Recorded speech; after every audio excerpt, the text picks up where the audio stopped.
Hey friends, are you all ready to start this strange reborn journey? तो चलिए बिना किसी देर की शुरुआत करते हैं इस सफर का कहानी के एक नए मोड़ के साथ। एपिसोड 11, भिखारी जैसा फील। मारिया अपने भूले हुए यादों को फिर से याद करने की कोशिश कर रही थी। उसके दिमाग में इस वक्त अपने नए जिंदगी के बारे में काफी सारे सवाल आ रहे थे, जिनके जवाब ढूंढना एक नई शुरुआत करने के लिए जरूरी था।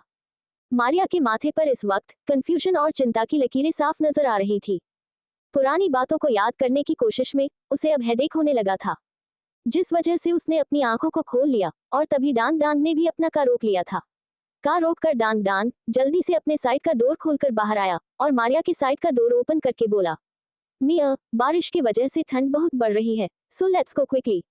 ऐसा कहकर वो मारिया की ओर काफी प्यारी स्माइल के साथ देखने लगा।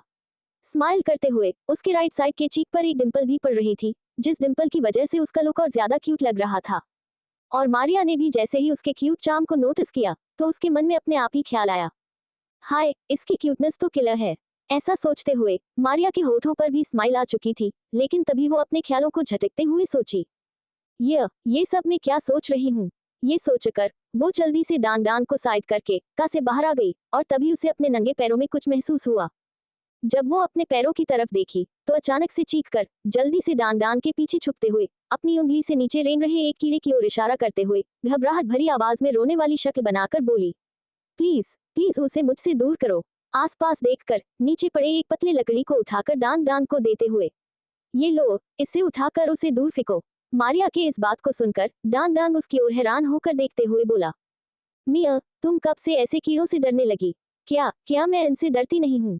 मारिया ने डांग डांग की तरफ देखकर पूछा, जिसे सुनकर डांग डांग उसके एक हाथ को पकड़कर अपने साथ ले जाते हुए बोला, शायद तुम सच में बहुत टायर्ड हो, तुम्हें रेस्ट की जरूरत है। डांग डांग मारिया को लेकर एक बहुत बड़े बिल्डिंग के अंदर जा रहा था। उस बिल्डिंग के चारों तरफ का एनवायरनमेंट काफी ज्यादा क्लीन और हरा भरा था। बिल्डिंग के बाहर काफी सारे सिक्योरिटी गार्ड्स पहरा दे रहे थे। कुछ देर बाद डांग डांग मारिया को लेकर लिफ्ट में आया और 16 फ्लोर का बटन प्रेस करके एक साइड में खड़ा हो गया। उसके सभी एक्शन को मारिया बड़े ही गौर से देख रही थी। मारिया इस वक्त डांग डांग के साइड में ही खड़ी थी। डांग डांग को देखते हुए उसके मन में एक सवाल आया, दिखने में तो ये इंडियन नहीं लगता, तो फिर ये मारिया मीन मेरा असिस्टेंट कैसे बन गया? तिरछी नजर से डांग डांग की ओर देखकर, इससे पूछ लूं क्या? ऐसा सोचते ही मारिया ने जल्दी से डांग डांग की तरफ देखकर उससे बोली, मुझे कुछ पूछना है तुमसे। वो इतना कह ही पाई थी कि तब तक डिंग की एक आवाज के साथ लिफ्ट रुक गई और लिफ्ट का डोर ओपन हो गया, जिस वजह से डांग डांग मारिया के कहे बातों को सुन नहीं पाया और लिफ्ट से बाहर आकर उसने मारिया से पूछा, कुछ कह रही थी क्या तुम? ये सुनकर मारिया चिढ़ते हुए अपने होठों पर एक फेक स्माइल के साथ उससे बोली, नहीं तो मैंने क्या कहा, कुछ भी तो नहीं कहा मैंने। ओह, मुझे लगा कि तुमने कुछ कहा था, ठीक है चलो चलते हैं, डांग डांग ने कहा। इसके बाद डांग डांग मारिया के साथ उस फ्लैट के डोर के सामने आया और डोर को ओपन करके अंदर चला गया। जैसे ही मारिया डांग डांग के साथ उस फ्लैट के अंदर आई तो सबसे पहले उसकी नजर एक फोटो फ्रेम पर गई। वो फोटो फ्रेम काफी बड़ा था। उसमें मारिया और Dang Dang the Great Wall of China पर खड़े हुए थे, जिसमें डांग डांग एक चाइनीज ट्रेडिशनल ड्रेस में था तो मारिया पर्पल कलर का जंपसूट पहनी हुई थी। उसके बाल खुले हुए थे और उसके हाथों में एक ब्लैक कलर का पर्स था। जब डांग डांग ने मारिया को फोटो की ओर देखते हुए देखा तो वो स्माइल करते हुए उसके पास आकर खड़ा हो गया और मारिया को याद दिलाते हुए बोला, ये फोटो तब की है जब हम पहली बार मिले थे। मारिया की तरफ देखकर, तुम्हें याद है एक ड्रैगन कैंडी के लिए तुमने मुझसे कितना ज्यादा लड़ाई किया था? ये सब सुनकर मारिया उसकी तरफ देखी और दोबारा उस फोटो की तरफ देखते हुए पूछी, क्या तब से ही तुम मेरे असिस्टेंट हो? मिया, तुम ऐसे स्ट्रेंज बिहेव क्यों कर रही हो आज? मारिया की बातों को सुनकर डांग डांग ने उससे पूछा, जिसे सुनकर मारिया उसे अश्योर करते हुए बोली, कुछ नहीं, इस बारे में हम बाद में बात करेंगे, मैं भी रेस्ट करना चाहती हूँ, मेरा रूम। ये सुनकर डांग डांग ने उससे कहा, हाँ सही कहा, तुम्हें थोड़ा रेस्ट कर लेना चाहिए, एक कमरे की तरफ इशारा करके, दैट रूम इज योर्स, जाकर रेस्ट कर लो, कल सुबह मिलते हैं। फ्लैशबैक एंड अपने ख्यालों से बाहर आकर मारिया फ्रेश होकर बाथरूम से बाहर आए और क्लोजेट से डांग डांग के कपड़ों को निकाल कर पहनते हुए बोली, कैसे दिन आ गए हैं मेरे, बिल्कुल भिखारी जैसा फील आ रहा है, एक अपना कपड़ा भी नहीं है मेरे पास। मिरर के सामने जाकर ड्रायर से बाल सुखाते हुए, क्या यहाँ पर मेरा कोई अपना घर नहीं है जहाँ पर मैं रह सकूं? ऐसा कहते हुए मारिया काफी गुस्से में लग रही थी, मगर तभी उसकी नजर आईने में दिख रहे अपने चेहरे पर गई और वो एक पल के लिए शांत होकर बस खुद को ही निहारने लगी। बेदाग चेहरा, सुर्ख गुलाबी होंठ, घने पलकों वाली काली आंखें, मारिया इस वक्त खुद को काफी गौर से देख रही थी, मगर तभी उसके कमरे में डांग डांग दौड़ता हुआ अंदर आया और उसे अपने साथ खींचकर लिविंग रूम में ले जाते हुए बोला, मिया जल्दी चलो, मुझे तुम्हें कुछ दिखाना है। ऐसा कहते हुए वो काफी ज्यादा एक्साइटेड और खुश लग रहा था। मारिया जैसे ही लिविंग रूम में आई तो डांग डांग ने उसे टीवी पर चल रहे न्यूज पर गौर करवाया। उस न्यूज में एक रिपोर्टर वीडियो में दिखाए गए उसी सड़क के पूरे एरिया को अपने कैमरा पर्सन के साथ कैप्चर करते हुए बोली, और इस वीडियो के सबसे बड़े सच को जानकर आप सभी को हैरानी होगी कि अब तक हम जिसे गुनहगार मान रहे थे असल में वही विक्टिम है। एक जगह पर रुककर जोशीले आवाज में, जी हाँ, आपने बिल्कुल सही सुना। वीडियो में देख रही वो लड़की जिसके साथ ये इंसिडेंट हुआ है वो और कोई नहीं बल्कि मारिया राठौर है, जिसने अपने फर्स्ट डेब्यूट में ही लगभग म्यूजिक इंडस्ट्री पर राज कर लिया था। जी हाँ, वही मारिया राठौर जिसके ऊपर अब तक ये आरोप लगाया जा रहा था कि वो उस मशहूर गैंग के साथ मिली हुई है जिसके नाम से ही आज हर एक इंसान घबरा जाता है। और हम सबको इस सच्चाई से जिसने रूबरू करवाया वो है एक्ट्रेस आर्या सिंघानिया। जी हाँ, इन्हीं की बहादुरी की वजह से आज हम सबके सामने ये सच्चाई आई है, मगर इस सच्चाई को बाहर लाने के लिए उन्हें भारी कीमत भी चुकानी पड़ी, जिस वजह से वो अभी सिटी हॉस्पिटल में अपनी जिंदगी और मौत से जूझ रही है। इन सब के अलावा सिंह मारिया राठौर अभी भी गायब है। इस वीडियो के आने के बाद पुलिस भी मारिया राठौर की खोज में लग चुकी है और इन दोनों स्टार्स के सभी फैंस भी अब वापस इनके सपोर्ट में खड़े हो रहे हैं। तो अभी के लिए बस इतना ही, आगे की जानकारी के लिए बने रहें हमारे साथ। इस रिपोर्टर के अलावा अब तक काफी सारे चैनल के रिपोर्टर्स वहां पर पहुंच चुके थे और उन सभी के द्वारा रिपोर्ट किए गए वीडियो को सारे न्यूज चैनल में लाइव दिखाया जा रहा था। आज सुबह से ही सारे चैनल पर सिर्फ यही न्यूज हेडलाइन बनी हुई थी। क्या कदम उठाएगी अब मारिया इस न्यूज को देखने के बाद, और क्या रिएक्शन होगा जब इस न्यूज के बारे में उन लोगों को पता चलेगा जिन्होंने मारिया को नुकसान पहुंचाया है? क्या इस वीडियो की वजह से आर्या पर भी आने वाला है कोई खतरा? जानने के लिए सुने इस कहानी का अगला भाग। एपिसोड 12, भाड़ में गया क्रश, सिटी हॉस्पिटल, आर्या का वीआईपी रूम। आर्या इस वक्त अपने पिलो को हक करके सुकून की नींद सो रही थी और तभी उसके रूम के डोर को एक तेज आवाज के साथ ओपन करके काव्या दौड़ती हुई अंदर आई और हड़बड़ी में आर्या को जगाते हुए बोली, आर्या मैम जल्दी उठिए, वो न्यूज में आपके बारे में कुछ कह रहे हैं। काव्या ये सब ऐसे कह रही थी जैसे भूकंप की वजह से अभी बिल्डिंग गिरने वाली हो, जिससे बचकर उन्हें यहाँ से भागना है। और उसके इसी अंदाज की वजह से आर्या अचानक से चौंकते हुए उठी और आसपास देखकर घबराई हुई आवाज में बोलने लगी, कौन है, कौन है, क्या हुआ? ऐसा कहते हुए आर्या काव्या की ओर देखी जिसके चेहरे पर एक बड़ी सी स्माइल थी और आंखों में चमक था। काव्या ने चहकते हुए कहा, बहुत कुछ हो गया है मैम, आप तो अब सिर्फ स्क्रीन पर नहीं बल्कि रियल लाइफ हीरोइन बन गई है।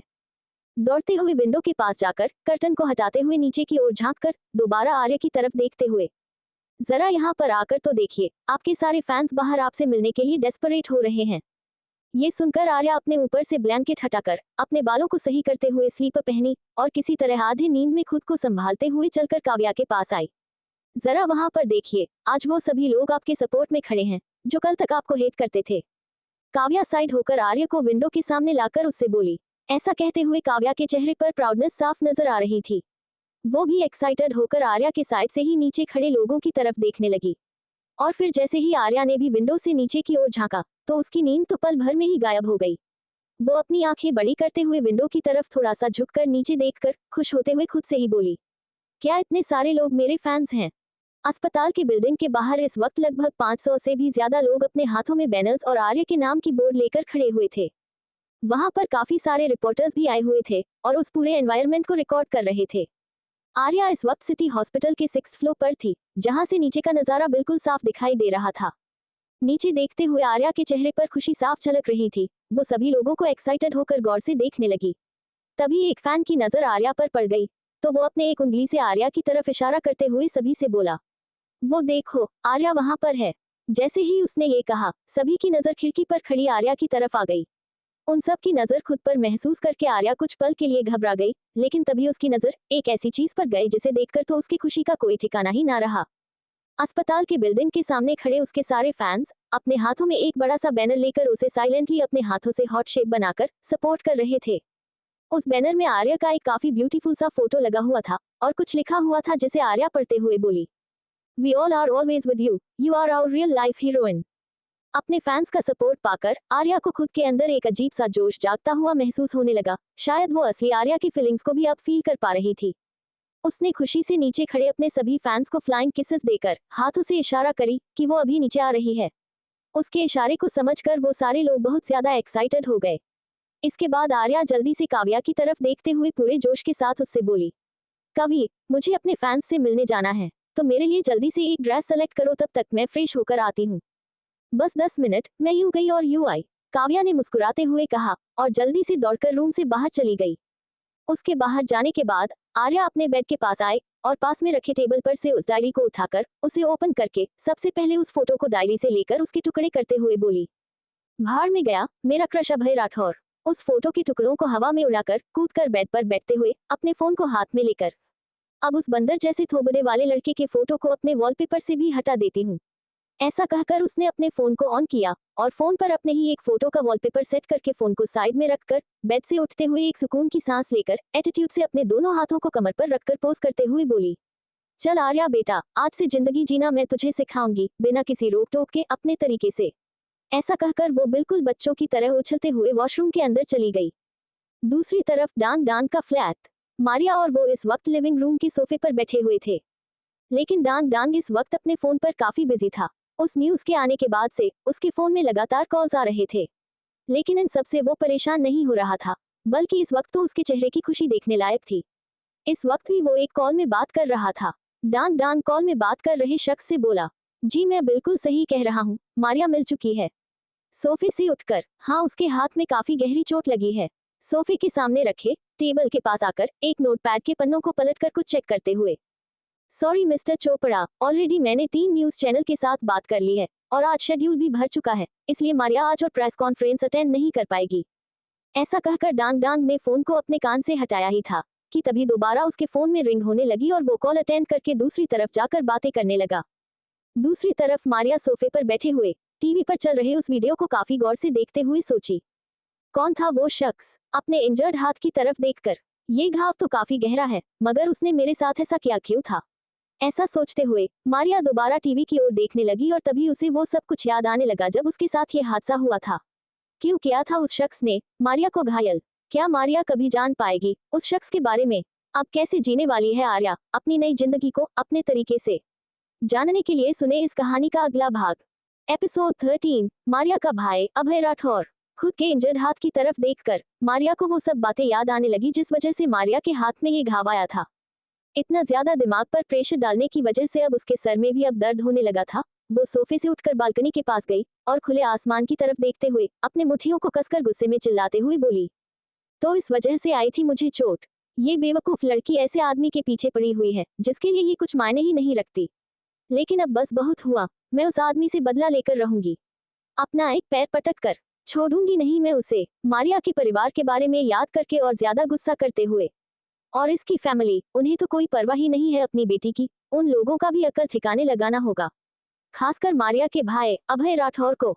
बालकनी के दूसरी तरफ आकर नीचे रखे फूलों के गमले से एक फूल तोड़कर उसे मसलते हुए, उसे मैं इतना मारूंगी कि उसके सामने के सिर्फ 2 दांत को छोड़कर सारे दांत टूट जाएंगे।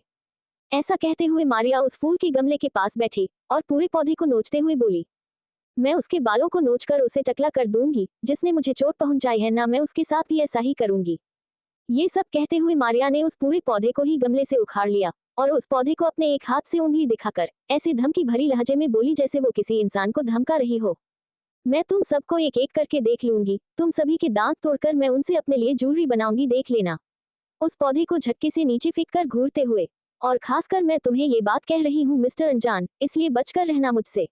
ऐसी हरकतें करने के बाद उसने अपना हाथ झाड़ा और पीछे मुड़कर दोबारा लिविंग रूम के अंदर जाने लगी, लेकिन तभी उसकी नजर सामने खड़े डांग डांग पर पड़ी, जिसका मुंह खुला हुआ था और वो काफी शॉकिंग तरीके से मारिया को देख रहा था। उसे वहां पर देखकर मारिया अपने बालों को सही करते हुए उससे पूछी, क्या तुमने सब देख लिया? डांग डांग ने हाँ में सिर हिलाया। ये देखकर मारिया उसके पास आए और अपना एक हाथ उसके कंधे पर रखते हुए उसे समझाते हुए शांत लहजे में बोली, तुमने अभी अभी जो देखा है वो सब तुम जैसे छोटे बच्चों के लिए सूटेबल नहीं है, इसलिए इस पूरे सीन को अपने दिमाग से कट कर दो। ऐसा कहकर वो डांग डांग के सामने आई और उसके खुले मुंह को बंद करते हुए चेहरे पर एक स्माइल के साथ उसकी तरफ देखकर बोली, वैसे मुझे तुम्हारा ये नाम पसंद नहीं है, इसलिए मैं तुम्हें आज से सिन कहकर बुलाऊंगी, ठीक है? मारिया के इस बात पर भी डांग डांग कुछ कहे बिना हाँ में सिर हिला देता है, जिसे देखकर मारिया अपने दोनों हाथों को कमर पर रखकर उसकी ओर नाराजगी से देखते हुए बोली, तुम्हारी प्रॉब्लम क्या है? तुम कुछ बोल क्यों नहीं रहे हो? ये सुनकर डांग डांग अपने हाथ में पकड़े फोन में कुछ चेक करता है और इसके बाद उस फोन को मारिया की तरफ बढ़ाकर बोला, क्योंकि तुम्हारा ये बिहेवियर मुझे हजम नहीं हो रहा है। ऐसा कहकर उसने मारिया के हाथों में उस फोन को पकड़ा दिया। और जब मारिया उस फोन में चल रहे वीडियो को देखी तो शॉक होकर डान डान की तरफ देखने लगी। और उसे अपनी तरफ देखता पाकर डान डान ने उसके हाथों से फोन लेते हुए कहा, ये पिछले हफ्ते की वीडियो है, जब तुम अपने भाई से खुद को घर वापस ले जाने के लिए मना रही थी, वो भी बीच सड़क पर। फोन को अपने पॉकेट में रखकर बालकनी की साइड पर आकर खड़े होते हुए मारिया की तरफ शक की निगाहों से देखकर, कहीं तुम्हारे ऊपर कोई ऐसी भूतनी का साया तो नहीं आ गया है जो तुम्हारी फैमिली से बदला लेना चाहती हो। चिढ़ाने वाले अंदाज में मारिया के पास आते हुए उसे गौर से देखकर, नहीं नहीं, अगर मैं तुम्हें भूतनी कहूंगा तो उसकी इंसल्ट हो जाएगी। तुम तो मारिया पिशाचनी हो जो बिना स्ट्रॉ के भी मेरा खून चूसती है। ऐसा कहकर वो हंसने लगा, लेकिन तभी उसकी नजर मारिया के बदलते हुए चेहरे पर पड़ी, जो अब गुस्से से लाल हो चुका था। ये देखकर डान डान थोड़ा सा घबरा गया और अपने होठों पर एक अनचाही मुस्कान लाकर हंसते हुए मारिया से बोला, कैसी लगी तुम्हें मेरी एक्टिंग? मैं एक अच्छा एक्टर हूं ना। ऐसा कहकर वो जल्दी से दौड़ते हुए मारिया के पास आया और उसे शांत करते हुए बोला, देखो मारिया, इतना गुस्सा करना तुम्हारी सेहत के लिए बिल्कुल भी सही नहीं है। अपने उंगली से उस पौधे की ओर इशारा करके जिसे थोड़ी देर पहले मारिया ने कुचला था, तुम्हें ये गुस्सा उन लोगों के लिए बचा कर रखना चाहिए जिनका तुम ऐसी हालत करना चाहती हो। डान डान के इन सब बातों को सुनकर मारिया कुछ पल के लिए अपनी आंखों को बंद करी और फिर डान डान की तरफ देखकर होठों पर एक मुस्कान के साथ अपने दोनों हाथों को बाजू में फंसाकर उससे बोली, बिल्कुल सही कहा तुमने। ऐसा कहकर मारिया ने अचानक ही डान डान के कान को पकड़कर खींचते हुए उस पर चिल्लाकर बोली, अगर तुमने दोबारा मेरे साथ ऐसा मजाक किया तो फिर इन लोगों की लिस्ट में मैं तुम्हें भी शामिल कर लूंगी, समझे? हाँ हाँ मिया, मैं समझ गया, अब तो छोड़ो मेरा कान। मारिया के हाथों से अपने कान को छुड़ाते हुए डान डान ने कहा। ये सुनकर मारिया ने भी उसका कान छोड़ दिया और फिर वो लिविंग रूम की तरफ जाते हुए उससे बोली, जल्दी चलो मेरे साथ, मुझे अपने लिए घर ढूंढने जाना है। क्या घर ढूंढने जाना है? लेकिन क्यों? डान डान ने पूछा। तो मारिया रुककर उसकी तरफ देखते हुए उससे बोली, क्योंकि मुझे एक छिपकली से दूर एकांत रहना है। ऐसा कहकर मारिया दोबारा आगे बढ़ने लगी और उसके पीछे पीछे आते हुए डान डान उसकी बातों को समझकर थोड़ी देर शांत रहने के बाद खुद से ही बोला, क्या उसने अभी मुझे छिपकली कहा? ऐसा सोचते ही वो मारिया से बोला, मैं कोई छिपकली नहीं हूँ, छिपकली तो तुम हो जो हमेशा चुप चुप कर उस डेविल पर्सन को देखते रहती हो। ये सुनकर मारिया ने रुके बिना ही पीछे मुड़कर डान डान को देखते हुए होठों पर एक स्माइल के साथ बोली, वो पहले की बात थी, अब मारिया बदल चुकी है, अब वो सिर्फ वही करेगी जो उसका दिमाग कहेगा। क्या दिमाग कहेगा? पर मैंने तो आज तक सुना कि दिल कहता है। डान डान ने उससे कंफ्यूज होते हुए पूछा, जिसे सुनकर मारिया आकर सोफे पर धड़ाम से बैठते हुए उससे बोली, मारिया कभी दिल की नहीं सुनती, वो सिर्फ खुद की सुनती है, या फिर दिमाग की। मारिया ने इतना कहा ही था कि तभी उनके फ्लैट का डोरबेल बजा, जो सुनकर वो दोनों ही एक दूसरे की तरफ देखकर कंधे उचका दिए। इसके बाद डान डान डोर के पास जाते हुए मारिया से बोला, तुम बैठो, मैं चेक करता हूँ। ऐसा कहकर उसने दूर के पास आकर डोर ओपन किया तो उसके सामने वंश और वेदांत अपने हाथों में कुछ कैरी बैग्स लेकर खड़े थे। उन्हें वहां पर देखकर डान डान उन्हें अंदर बुलाते हुए बोला, अरे आप दोनों प्लीज अंदर आइए। अब तक मारिया ने भी उन दोनों को वहां पर देख लिया था, लेकिन वो कुछ रिएक्ट किए बिना टीवी देखने लगी। इसके बाद वो दोनों डान डान के साथ अंदर आए और सोफे पर बैठ गए। वंश मारिया के बिल्कुल पास वाले सोफे पर ही बैठा था। वो मारिया के इंजर्ड हाथ की तरफ देखते हुए उससे पूछा, अब तुम्हारा हाथ कैसा है? तुमने मेडिसिन अप्लाई किया था?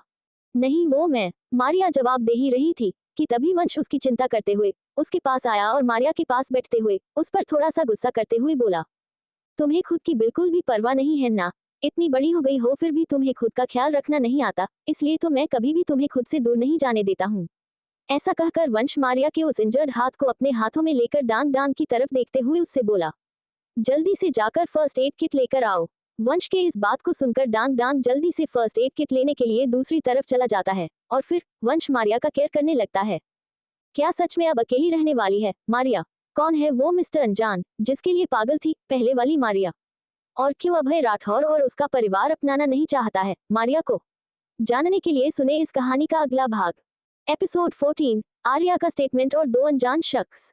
कुछ ही देर में डान डान फर्स्ट एड किट लेकर लिविंग रूम में आ चुका था। वो वंश को किट पकड़ाते हुए उससे पूछा, क्या मैं आप दोनों के लिए भी नाश्ता ले आऊं? ये सुनकर वंश फर्स्ट एड किट को ओपन करते हुए चेहरे पर कोई भाव लाए बिना ही उससे बोला, हाँ लेकर आओ। अपने साथ लाए कैरी बैग्स की ओर एक हाथ से इशारा करके, वो भी लेकर जाओ और फूड को थोड़ा गर्म करके लेकर आना। ऐसा कहकर वंश एक कॉटन से मारिया की चोट को साफ करके उसमें एंटीसेप्टिक क्रीम अप्लाई करने लगा, जिससे मारिया को अपने घाव पर जलन महसूस होने लगी और इस वजह से वो अपने आंखों को कसकर बंद करते हुए बोली, मुझे और दवा नहीं लगवाना है, ये बहुत चल रही है। ये बोलकर मारिया अपने हाथ को वंश के हाथ से छुड़ाकर चोट पर फूंक मारते हुए रोने वाली शक्ल बनाकर सोफे से उठकर इधर उधर दौड़ते हुए चिल्ला चिल्ला कर बोलने लगी। ओह नो, मेरा हाथ, बहुत दर्द हो रहा है, मैं क्या करूं, बहुत ज्यादा जल रही है। ऐसा कहते हुए मारिया फर्श पर ही एक जगह बैठ गई और अपने उस हाथ को दूसरे हाथ से पकड़कर चोट पर फूंक मारने लगी। और उसके इस बर्ताव को देखकर डांग डांग उसकी तरफ देखते हुए अपना सरना में हिलाकर धीमी आवाज में बोला, हे भगवान, क्या ये ऐसे ही रहने वाली है अकेले नए घर में। गहरी सांस लेकर एक नजर ऊपर की ओर देखकर दोबारा मारिया को देखते हुए, oh God, please help this crazy girl. ऐसा कहकर वो किचन की तरफ जाने ही वाला था कि तभी उसकी नजर वंश और वेदांत पर पड़ी। वो दोनों डांग डांग को अजीब तरह से घूर रहे थे। ये देखकर डांग डांग उन दोनों को बारी बारी से देखते हुए थोड़ा सा अनकंफर्टेबल होकर पूछा, क्या कोई प्रॉब्लम हुआ है? अभी तुम क्या कह रहे थे? वंश डांग डांग के सामने आकर खड़ा होते हुए पूछा, जिसे सुनकर डांग डांग कंफ्यूज होकर उससे बोला, किस बारे में, क्या कह रहा था मैं?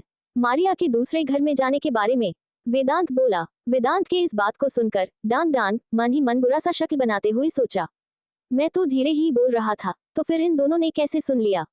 ऐसा सोचकर वो अपने होठों पर एक फेक स्माइल लाकर उन दोनों से बोला, इस बारे में मैं कुछ भी नहीं जानता, आप मेरे से ही पूछ लेंगे तो ज्यादा अच्छा होगा, मैं नाश्ता लेकर आता हूँ। डांग डांग ने इस बात को एक ही सांस में कह दिया और दौड़कर किचन की तरफ चला गया। दूसरी तरफ सिटी हॉस्पिटल, काव्या आर्या के लिए ड्रेस ला चुकी थी और आर्या भी फ्रेश होकर बाहर आ चुकी थी।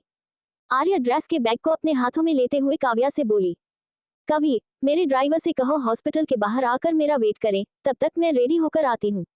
ऐसा कहते हुए आर्या काफी खुश नजर आ रही थी। इसके बाद वो चेंज करने के लिए वॉशरूम में चली गई और काव्या उनके ड्राइवर को कॉल करके उनसे बात करने लगी। कुछ देर बाद हॉस्पिटल का एंट्रांस गेट, आर्या के सारे फैंस और कुछ रिपोर्टर्स वहां पर आर्या का वेट कर रहे थे। एक रिपोर्टर अपने कैमरा पर्सन के साथ गेट की तरफ फोकस करके रिपोर्ट करते हुए बोली, कुछ ही देर में एक्ट्रेस आर्या सिंघानिया हमारे सामने आने वाली है और इस खबर को हम आप सभी के सामने लाइव पेश कर रहे हैं। ऐसा कहकर वो रिपोर्टर एंट्रेंस की तरफ देखने लगी और कैमरा का पूरा फोकस गेट की तरफ ही था। कुछ देर वेट करने के बाद उन सभी लोगों के चेहरे पर अपने सामने से आ रही एक बेहद खूबसूरत लड़की को देखकर मुस्कान आ गई। एंट्रेंस गेट से बाहर आ रही आर्या इस वक्त काफी प्यारी और खूबसूरत लग रही थी। उसके साथ साथ काव्या भी आ रही थी और उन दोनों के पीछे हॉस्पिटल की तरफ से उसके लिए अरेंज किए 2 बॉडीगार्ड भी चल रहे थे। आर्या इस वक्त एक व्हाइट कलर का फ्लावर प्रिंटेड शॉर्ट फ्रॉक पहनी थी। उसने अपने पैरों में भी व्हाइट कलर का ही शूज पहने थे। उसके बाल खुले हुए थे जिससे उसके सर पर बंधा पट्टी साफ नजर नहीं आ रहा था और चेहरे पर बिल्कुल सादा मेकअप। आर्या के चेहरे पर इस वक्त एक काफी प्यारी सी मुस्कान झलक रही थी जो उसके लुक को और ज्यादा निखार रहा था। उसके साथ ही काव्या जो एक लाइट पिंक कलर का अनारकली सूट पहनी थी, उसके बाल भी खुले हुए थे और वो भी इस वक्त बहुत प्यारी लग रही थी। वो आर्या के साथ चलते हुए अपने फोन में देखकर उससे बोली, मैम, आज आपको बहुत सारे जगह पर जाना है प्रेस कॉन्फ्रेंस के लिए, इसलिए मैं पूछ रही थी कि आप अभी घर जाएंगे या फिर डायरेक्ट प्रेस कॉन्फ्रेंस में। ये सुनकर आर्या ने उससे कहा, मैं सबसे पहले अपने पापा से मिलना चाहती हूँ और मैं अभी उनके घर ही जाऊंगी।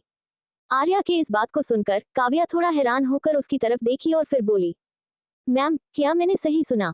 हाँ बिल्कुल, मगर तुम उन्हें अभी इन्फॉर्म मत करना, मैं उन्हें सरप्राइज देना चाहती हूँ। आर्या जैसे ही बाहर आए उसने अपने फेस का रिएक्शन बिल्कुल सीरियस कर लिया था और फिर उसके बाहर आते ही सारे रिपोर्टर्स ने उसे घेर लिया और सवाल करने लगे। एक रिपोर्टर उससे पूछी, मिस आर्या, क्या आप उस वीडियो के बारे में हमें कुछ और बता सकती हैं? क्या आप जानती हैं उस शख्स के बारे में जिसने सिंघम आर्या को टॉर्चर किया था? उस रिपोर्टर के सवाल का जवाब देते हुए आर्या मासूम और बेचारियों जैसा चेहरा बनाकर उनसे बोली, जी नहीं, मैं उसे साफ नहीं देख पाई, मैं उस वक्त बहुत डर गई थी, लेकिन फिर भी मैंने हिम्मत करके इस वीडियो को रिकॉर्ड किया। अपने आंखों में ना आए आंसू को भी पोंछते हुए वो दोबारा बोली, और किसी दूसरे का भला करते हुए आज मेरे साथ ये सब हो गया, लेकिन मेरे फैंस के सपोर्ट की वजह से आज मैं आप सबके सामने सही सलामत खड़ी हूँ। अस्पताल के बाहर रिपोर्ट किए जा रहे इस पूरे न्यूज को इस वक्त लगभग सभी न्यूज चैनल पर दिखाया जा रहा था और आर्या के इस स्टेटमेंट को 2 ऐसे शख्स भी देख रहे थे जिनके चेहरे पर इस वक्त मास्क लगा हुआ था। उन दोनों का ही ऑरा काफी ज्यादा डेंजरस लग रहा था। वो दोनों अभी जिस कमरे में बैठे हुए थे वहां पर उनके आसपास बहुत सारे ट्रेन बॉडीगार्ड अपने हाथों में गन लिए खड़े हुए थे। कौन है ये दोनों शख्स जिनकी पर्सनैलिटी है इतना खतरनाक? क्या आर्या इस स्टेटमेंट को देकर फंसने वाली है किसी मुसीबत में? और क्या करेगा वंश मारिया के दूसरे घर में शिफ्ट होने के बाद को सुनकर? जानने के लिए सुने इस कहानी का अगला भाग। एपिसोड 15, आर्या का कंफ्यूजन और ऋतिक वर्मा। एक बड़ा सा कमरा जहां पर हल्की रोशनी छाई हुई थी। उस कमरे के बिल्कुल बीच में एक बड़ा सा सोफा रखा हुआ था जिस पर दो शख्स बैठे हुए थे। उन दोनों के चेहरे पर ही मास्क लगा हुआ था। उनकी शख्सियत और ऑरा काफी ज्यादा मिस्टीरियस और डेंजरस लग रही थी। उन दोनों का ही लुक मास्क पहने होने के बावजूद भी काफी अट्रैक्टिव लग रहा था। सोफे के राइट साइड में बैठे शख्स ने इस वक्त एक मैरून कलर का शर्ट और ब्लैक पैंट पहन रखा था और उसने अपने पैरों में डार्क ब्राउन लेदर शूज पहने थे। उसके लेफ्ट हैंड में एक ब्रांडेड वॉच थी। दूसरा शख्स जो सोफे के लेफ्ट साइड में बैठा हुआ था, उसकी शख्सियत तो पहले शख्स से भी ज्यादा अट्रैक्टिव और डेंजरस थी, खासकर उसके हेजल ग्रीन आईज। उसने इस वक्त एक व्हाइट शर्ट और ब्लैक पैंट के साथ पैरों में ब्रांडेड लेदर शूज पहन रखे थे और उसके भी लेफ्ट हाथ में एक काफी ब्रांडेड वॉच थी। और उन दोनों शख्स के इर्द गिर्द काफी सारे ट्रेन बॉडीगार्ड्स जो ब्लैक सूट पहने हुए थे और हाथों में गन लेकर खड़े थे। उन दोनों शख्स के सामने इस वक्त टीवी पर वही न्यूज चल रहा था जिसमें आर्या अपने रिकॉर्ड किए गए वीडियो के बारे में कह रही थी। उस कमरे का माहौल काफी ठंडा था। टीवी पर चल रहे पूरे न्यूज को देखते हुए सोफे के राइट साइड में बैठा शख्स सामने रखे कांच के टेबल से एक वाइन के गिलास को उठाते हुए अपनी गहरी और अट्रैक्टिव आवाज में चिल करते हुए टीवी की तरफ इशारा करके दूसरे शख्स से बोला, ये तो वही लड़की है ना जो पिछले हफ्ते ही बा में तुम्हें सेड्यूस करने की कोशिश कर रही थी। इतना कहकर वो शख्स अपने दूसरे हाथ से चेहरे पर पहने मास्क को हटा लिया और हाथ में पकड़े ग्लास से वाइन का एक सिप लेकर दोबारा टीवी की तरफ देखकर बोलने लगा, और मैंने कहा कि विंडो से देखा था, एक दिन पहले भी उस रात यही लड़की थी, लेकिन ये बच कैसे गई? विवेक ने तो सीधे इसके सर पर ही गोली मारा था। अर्नव, कुछ देर के लिए अपना मुंह बंद रखो।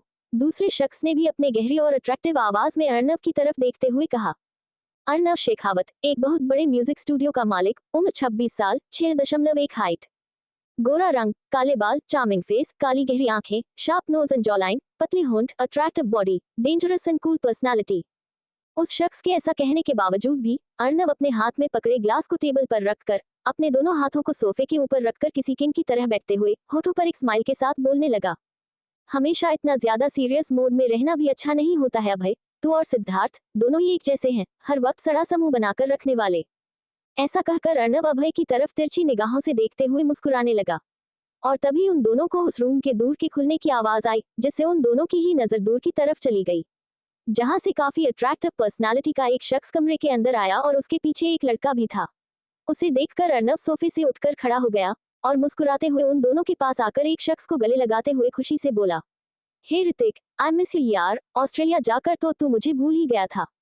ऋतिक वर्मा एक बहुत बड़े फैशन इंडस्ट्री का मालिक, उम्र 26 साल, गोरा रंग, भूरी आंखें, भूरे बाल, attractive face, sharp nose and jawline, attractive body, 6.1 height, charming personality. Hrithik बहुत फ्लर्टी नेचर का भी था। इन सब के अलावा ऋतिक की स्माइल सबसे ज्यादा अट्रैक्टिव थी जो उसे और ज्यादा चार्मिंग लुक देता था। उसने इस वक्त व्हाइट पैंट और शर्ट के साथ ओवरसाइज कोट पहन रखा था।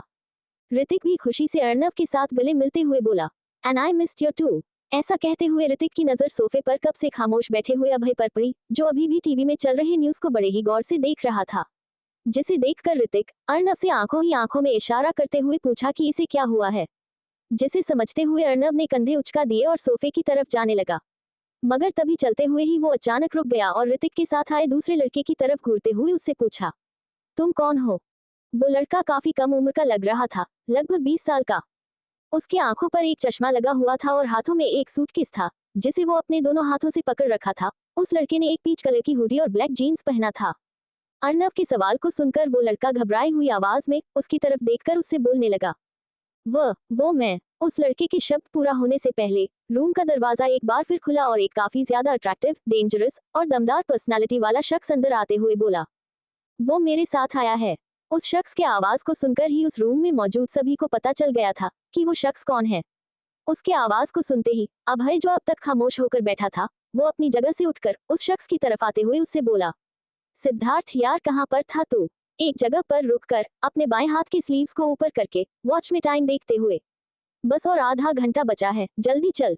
दूसरी तरफ आर्या इस वक्त काव्या के साथ अपने काम में बैठी हुई थी। वो विंडो से बाहर देखते हुए सभी चीजों को ऑब्जर्व कर रही थी।